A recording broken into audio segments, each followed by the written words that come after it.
레스터 레븐슨의 깨달음 그리고 지혜. 지난 시간에 이어 의식이 깨어난 이후의 삶입니다. 다른 사람들도 모두 내가 발견한 것을 알았으면 좋겠다고 느꼈다. 그게 나에게 가장 먼저 떠오른 느낌이었다. 하지만 어떻게 해야 할까? 나는 원하는 이들에게 내가 깨달은 것을 전해주는 것만이 내가 해야 할 일의 전부임을 깨달았다. 그리고 나는 그 일을 할 것임을 알았다. 두 번째로 떠오른 것은 모든 것을 눈앞에서 증명해 보여야 한다는 것이었다. 과학을 공부한 사람으로서 그것은 당연한 일이었다. 모든 것이 증명된다면 그에 대해 이야기할 때도 더 효과적일 것이었다. 그래서 나는 나에게 찾아온 이 새로운 알을 모두 검증하는 작업에 돌입했다. 먼저 내가 원하는 자잘한 것들을 상상하기 시작했고 그것은 매우 빨리 실현됐다. 내가 큰 일을 성취하지 못하는 유일한 이유는 단지 내가 크게 생각하려 들지를 않았기 때문임을 깨달았다. 그래서 나는 자신에게 물어보았다. 내가 생각할 수 있는 가장 큰 것은 뭘까? 그러자 답이 들려왔다. 특수 제작된 캐딜락. 나는 특수 제작된 캐딜락을 운전하여 달리고 있는 나의 모습을 마음속에 그렸다. 그것은 내 것이었다. 그런 다음 나는 그 심상을 놓아 보내버렸다. 내가 그것을 가지고 있다는 느낌이 너무나 확연해졌기 때문이다. 2주일쯤 아는 사람이 하나 찾아와서 말했다. 레스터, 내가 방금 자네에게 주려고 끝내주게 멋진 캐딜락을 샀다네. 내 친구 하나가 특수 제작된 그 차를 샀다가 싫다고 해서 내가 그걸 단돈 4,000달러에 산 거라네. 나는 그저 그를 쳐다보고만 있었다. 나에겐 돈이 없었다. 아, 돈 걱정 말게. 내가 낼 테니까. 나는 그에 대해 곰곰이 생각해봤다. 안 그래도 얼마 전엔 나의 고물차를 폐차시킨 참이었다. 하지만 캐딜락을 타고 거드럭거리는 것은 내 속미는 아니었다. 나는 사람들과 일체감을 느끼고 있었다. 캐딜락을 가진 사람은 드물고 사람들이 부러워하는 자리에 있고 싶지 않았다. 그래서 다음날 나는 그것을 사양했다. 이런 식으로 나는 내가 깨달은 다른 모든 법칙도 검증했다. 처음부터 나는 내가 세상으로 돌아가야 한다는 것을 알고 있었다. 하지만 당시에는 세상에서 너무나 멀리 떨어져 있어서 그럴 수가 없었다. 모든 사람의 마음이 마치 활짝 펼쳐져 있는 책과도 같았다. 나는 사람들에게 이렇게 저렇게 하면 당신의 문제가 풀릴 것이라고 말해주곤 했다. 나는 그들이 무엇을 필요로 하는지를 알아낼 수 있었고 그 필요한 것을 한 문장의 말로 말해주곤 했다.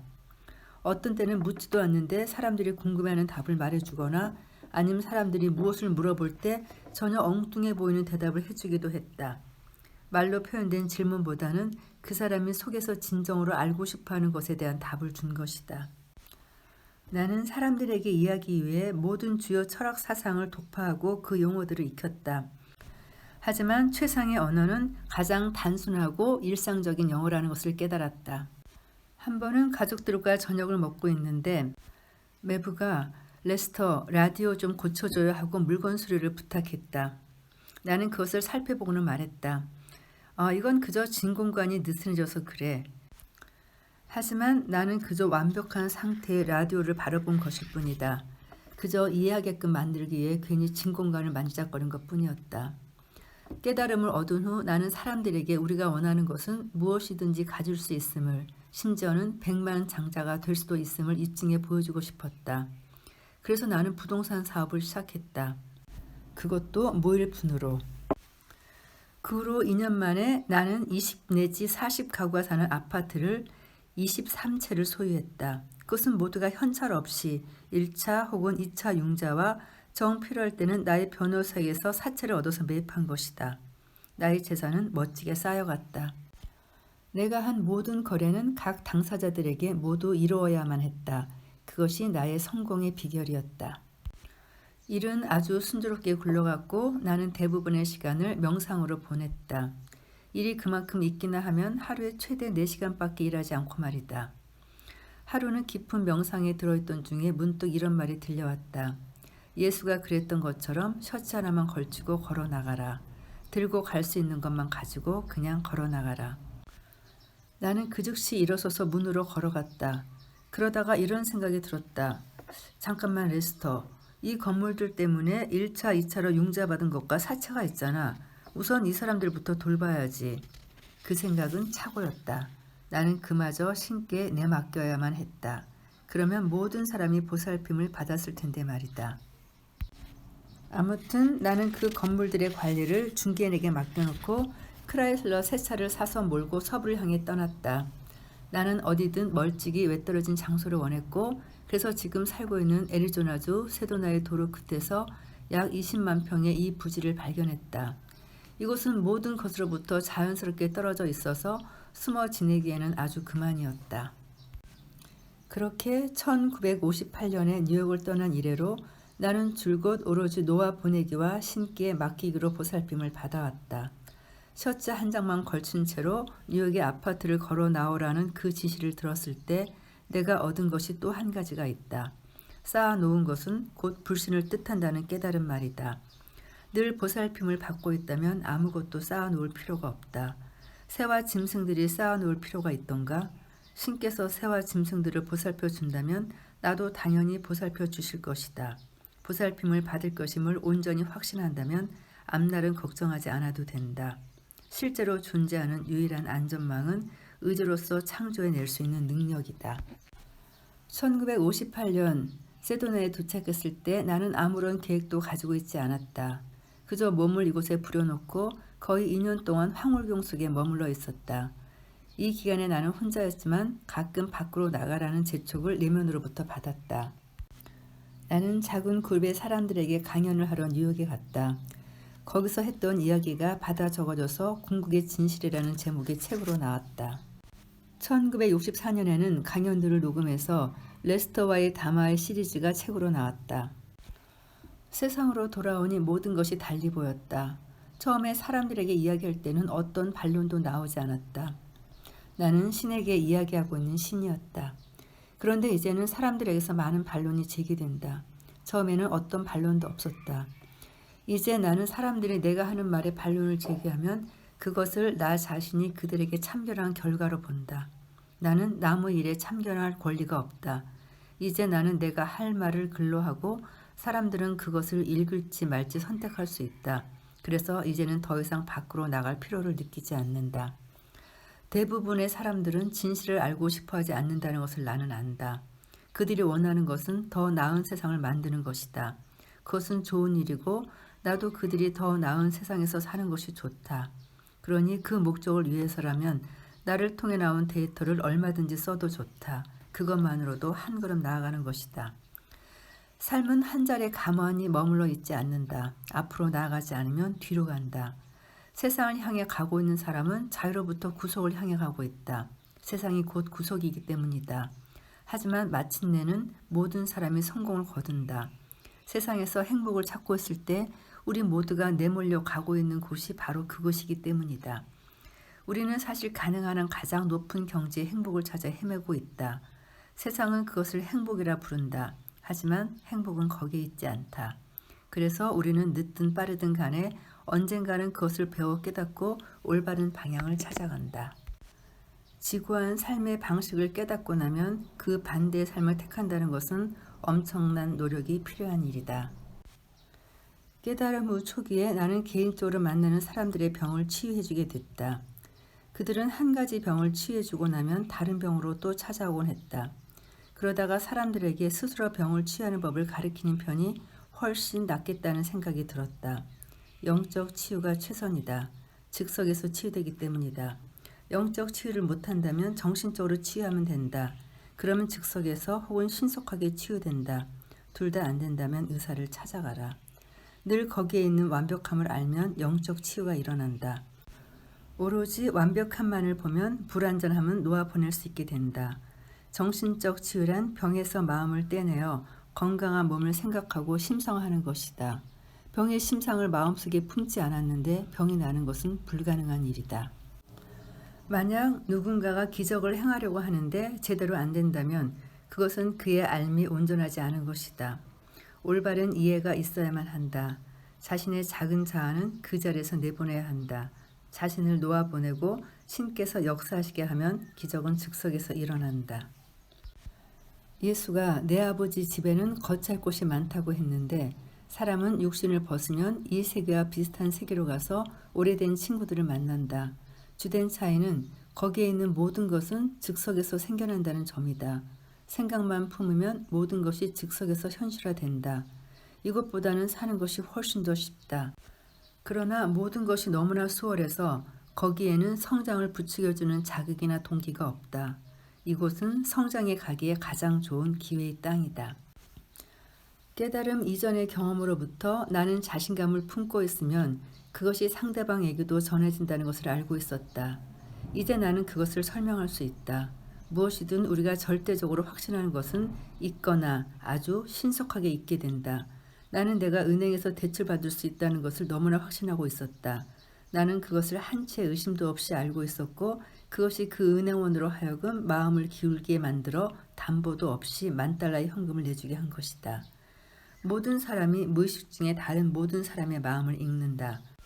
두 사람이 만날 때 그들이 무의식 중에 서로의 마음을 읽고 반응하는 것을 지켜보면 미소가 절로 지어진다. 나는 그것을 안다. 우리는 모두가 서로를 잊고 있다. 깨달음을 얻고 나니 우리의 동물 가족은 우리의 친척과도 같음을 알게 됐다. 나는 그들을 내가 좋아하는 존재들로 바라봤다. 좋아하는 동물을 어떻게 먹을 수가 있는가? 허기가 몰려오면 나는 그 스위치를 끈다. 그러면 허기는 사라진다. 이것은 연습만 하면 누구든지 할 수 있다. 배고플 때 먹지 말고 배고프지 않을 때 먹으라. 그렇게 해도 하루에 3끼를 먹을 수 있다. 이것은 그저 몸을 다스리는 하나의 방법이다. 그리고 신기하게도 영적 추구의 기간 동안 잠은 점점 짧아지다가 마침내는 완전히 없어져 버렸다. 우리는 오로지 한 가지 이유 때문에 잠을 자야 한다. 너무나 생생한 현실로 여겨지는 이 세상에서 벗어나기 위해서 말이다. 이것은 우리가 지금 생각하는 꿈과 현실에 거의 반대되는 개념이죠. 우리는 세상을 너무나 원하지만 그것은 우리에게 너무나 무거워서 하루 평균 8시간은 거기서 완전히 빠져나와 있어야 한다. 우주의 에너지와 동조되고 조화되어 있으면 결코 피로해지지 않는다. 피로는 오직 마음의 갈등으로 인해서 생기는 법이다. 정신적인 갈등이 모두 사라지면 결코 피로해지는 법이 없다. 우주와 동조되어 있을 때 우주의 모든 에너지가 다 나의 것이 된다. 그리고 동성애에 대한 레스터의 생각이 있는데요. 저가 이 말에 굉장히 공감이 돼서 잠깐 소개하려고 합니다. 일부 남녀들이 왜 동성애를 하는지가 깨우쳐졌다. 무수한 생애를 거쳐가는 동안의 어느 시점에 우리는 자신의 성을 바꾼다. 예컨대 전생에서는 여자였다가 이번 생에서는 남자의 몸을 가지고 태어났다면 남성의 몸을 가짐으로 인해서 어느 정도 자연히 여성에게 끌리긴 하지만 전생으로부터 넘어온 여성의 느낌이 더 강할 수가 있다. 그렇게 남성의 몸으로 여러 번 태어날수록 나의 느낌은 더욱 남성적으로 변해가고 그러면 동성애적인 성향도 줄어들 것이다. 모든 사람에게는 동성애적 성향이 있다. 그것은 자연스러운 것이다. 우리는 더 많은 경험을 얻기 위해서 자신의 성을 바꾼다. 오늘날에 와서 동성애가 좀 더 잘 받아들여진다는 것은 좋은 일이다. 최근까지만 해도 동성애는 범죄였다. 그것은 잔인한 관습이었다. 저도 동성애에 대한 생각이 성경에서 말하는 것처럼 그게 범죄처럼 여겨지지가 않아서 사실은 조금 갈등이 있었어요. 왜냐면은 그 사람들을 보면은 아 정말로 사랑하고 있구나가 느껴지거든요. 그런데 사랑이 어떻게 죄가 될 수 있죠? 그런데 레스터 레븐슨의 말을 들으니까 좀 뭐랄까 안심이 되는 그런 생각이네요. 나는 또 유아들은 정신적으로 백지라는 것을 깨달았다. 자신이 유아였던 시절을 기억한다면 태어난 날까지도 기억이 난다면 당신은 자신이 엄마가 누구였는지 아빠가 누구였는지 심지어는 의사가 누구였는지도 알고 있었음을 깨달을 것이다. 말은 못해도 당신은 이 모든 것을 알고 있었다. 어떤 일이 일어나고 있는지를 다 알고 있었다. 깨달은 후에 나는 유아기의 기억을 되살렸다. 모든 유아가 원하는 것은 자신의 요구를 만족시키는 것이다. 아이는 울도록 내버려둬서는 안 된다. 아이가 원하는 것이 무엇인지를 찾아서 돌봐주지 않고 내버려두는 것은 잔인한 짓이다. 아이가 요구하는 것이 무엇인지 잘 돌보고 보살펴주면 아이가 성인이 되었을 때 불안감에 훨씬 덜 시달린다.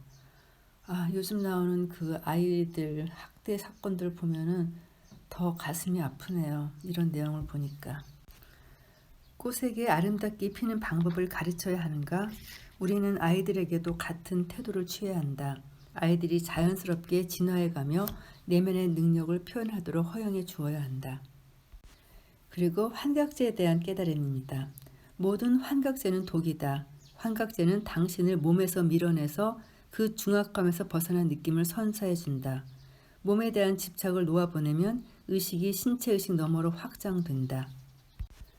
그러나 고양된 의식 상태는 우리의 자연스러운 상태이므로 자신의 힘으로 스스로 얻어야 한다. 마리화나나 기타 환각제를 많이 사용할수록 그는 고양된 느낌을 느끼기 위해 그것에 더욱 의지하게 된다. 그러면 스스로의 힘으로 고양된 의식 상태가 될 수 있는 능력은 점점 줄어든다. 단 한 가지 좋은 점은 마리화나는 그것 없이는 꿈꿀 수조차 없었던 것의 예고편을 보여주어서 눈을 열어주는 역할을 할 수 있다는 점이다. 하지만 환각제를 복용하는 것은 권장하지 않는다.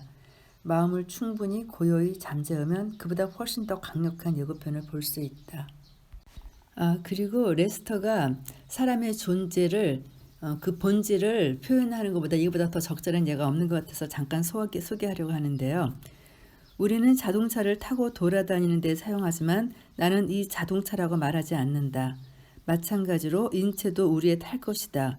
그것을 사용하면서 나는 이 몸이다라고 말한다면 그것은 자동차를 운전하면서 나는 이 자동차야 라고 말하는 것과 똑같다. 우리는 영혼을 가진 육신이 아니라 육신을 입고 있는 영이라는 거죠. 계속해서 이어가겠습니다. 각 사람의 본성에게는 자신을 깨달을 저마다의 자연스러운 길이 있다. 당신에게 자연스러운 것이 당신에게 가장 좋은 길이다. 모든 사람의 본성을 포용하는 네 가지 큰 길이 존재하는 것은 이 때문이다. 그 네 가지 길이란 곧 정신적인 길인 합리성의 길, 구체적 방법인 과학의 길, 사랑과 헌신의 길인 감성의 길, 그리고 인류에 사심없이 봉사하는 행위의 길이다. 묻혀있는 자신을 밝혀내기 위해서는 오로지 올바른 방향을 원하고 바라보는 것만이 필요하다. 나인 나, I that I am 을 찾는다면 마음 바로 뒤를 찾아보아야 한다. 마음은 그 자체가 유한하여 무한을 결코 상상할 수 없다. 마음이 충분히 고요해져서 마음의 소음을 뚫고 바라볼 수 있게 되면 당신은 자기 자신인 진정한 나를 발견할 것이다. 마음은 오로지 창조한다. 우리가 마음에 품는 것은 실제로 현실이 된다. 마음은 형상을 통해 생각한다. 내가 신발이라고 말하면 마음은 그 단어가 아니라 신발의 모습을 그린다. 마음은 아니, 하지마라는 등의 말을 형상화하지 못한다. 무엇이든 간에 안 되라고 말할 때 당신은 그 원치 않는 것의 형상을 마음에 품게 되고 당신은 원치 않는 그것을 만들어내고 있는 것이다.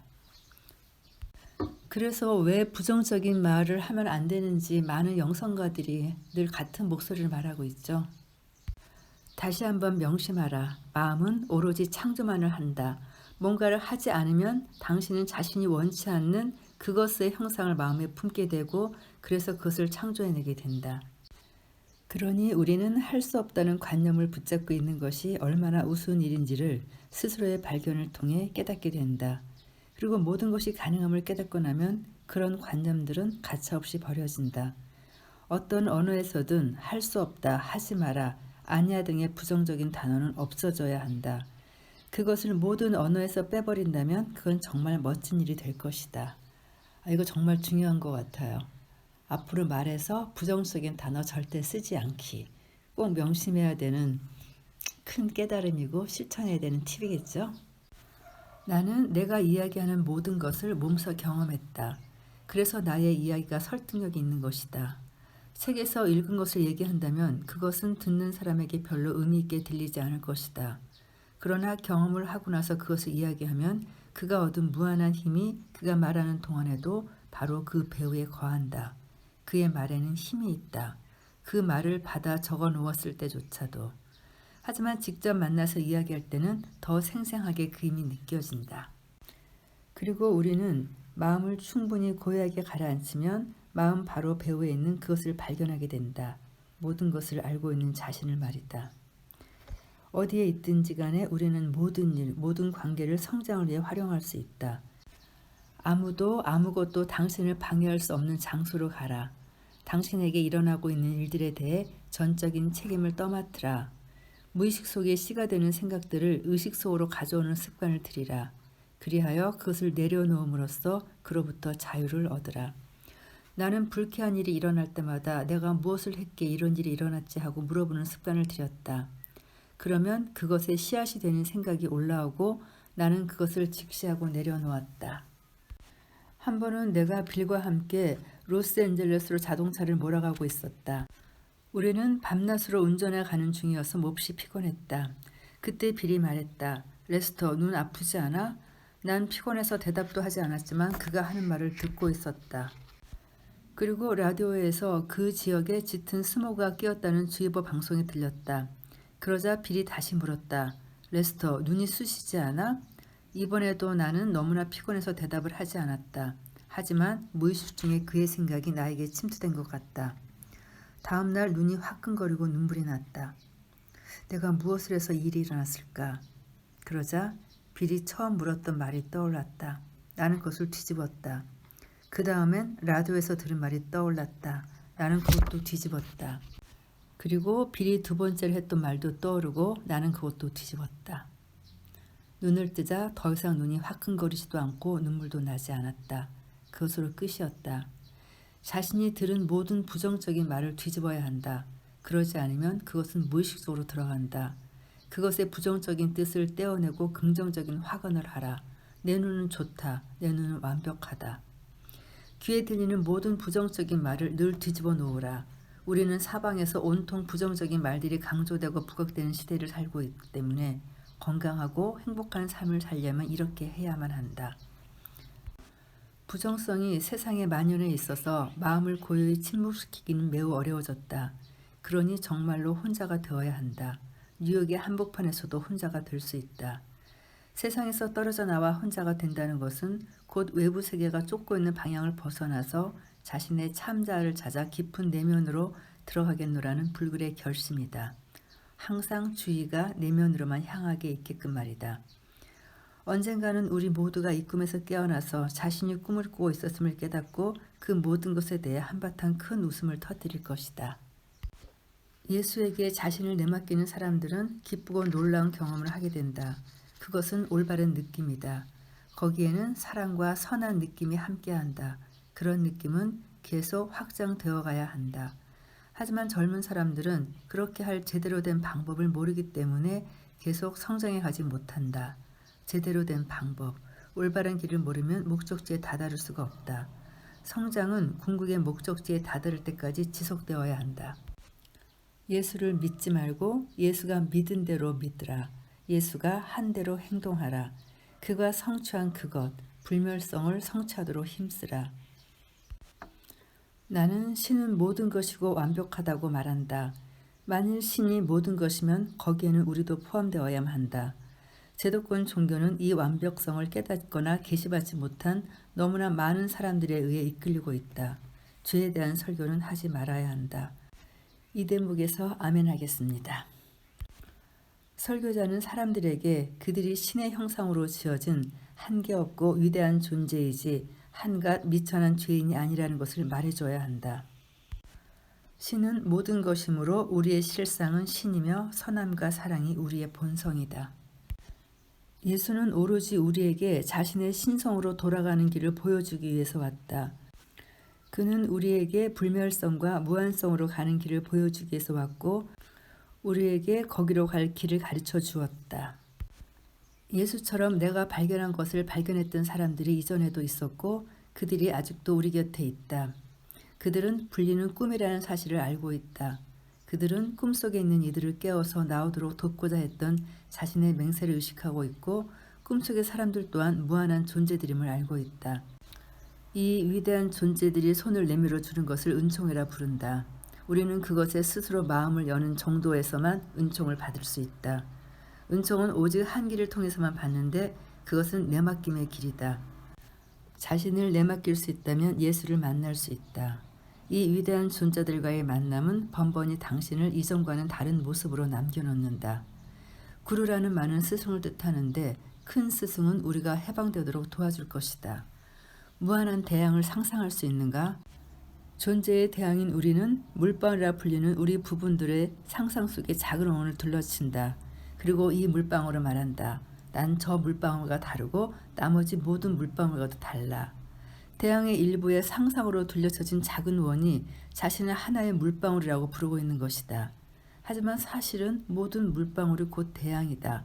그것은 태양의 모든 품성을 다 지니고 있다. 물방울이 태양과 다르다는 것은 알다시피 그릇된 확신이다. 이전에는 모든 것이 나와 분리되어 있었다. 이제는 모든 것이 내 안에 있다. 이전에는 세상이 너무나 생생한 현실처럼 보였다. 이제 나는 삶의 파노라마를 하나의 꿈으로 바라본다. 그러다가 꿈을 떠나갈 때가 되면 나는 자신의 모든 힘을 모으고 만면에 미소를 띠면서 의식적으로 몸을 빠져나가 불멸성 속으로 들어선다. 우리의 실체, 우리의 진정한 자아는 영화관의 스크린과도 같다. 우리의 참자아는 변함없는 스크린이고 세상은 스크린 위를 지나가는 그림자들이다. 우리의 참자인 스크린은 움직이지 않지만 스크린 위의 그림자들은 끊임없이 움직인다. 우리가 스크린 위의 인물들과 온갖 사건들을 지켜보고 있을 때 불도 홍수도 폭탄도 스크린을 건드리지 못한다. 불은 스크린을 태우지 못하고 홍수도 스크린을 적시지 못하고 폭탄도 스크린을 파괴하지 못한다. 스크린은 바로 우리의 참자와 마찬가지로 변함없고 건드릴 수 없어서 온전하다. 하지만 스크린 위에 그 모든 사건이 일어나듯이 참자 위에서 이 모든 행위가 일어난다. 우리 우주의 이 쇼가 영화만큼이나 만져지지 않는 그림자 놀이라는 진실 속에서 깨어나면 그때부터 당신은 세상 속의 액션들이 영화 속의 액션만큼이나 비현실적인 것임을 알아차리게 된다. 이 예도 정말 이해하기 쉽게 설명이 된 것 같아요. 정말 스크린인데 그 스크린 위에 있는 불과 물과 폭발과 이런 모든 것들이 정말 저희는 너무 생생하게 느껴지죠. 여기까지 1부 깨달음에 대한 요약을 마치겠습니다. 다음 시간에는 2부 지혜편을 가지고 돌아오겠습니다. 감사합니다.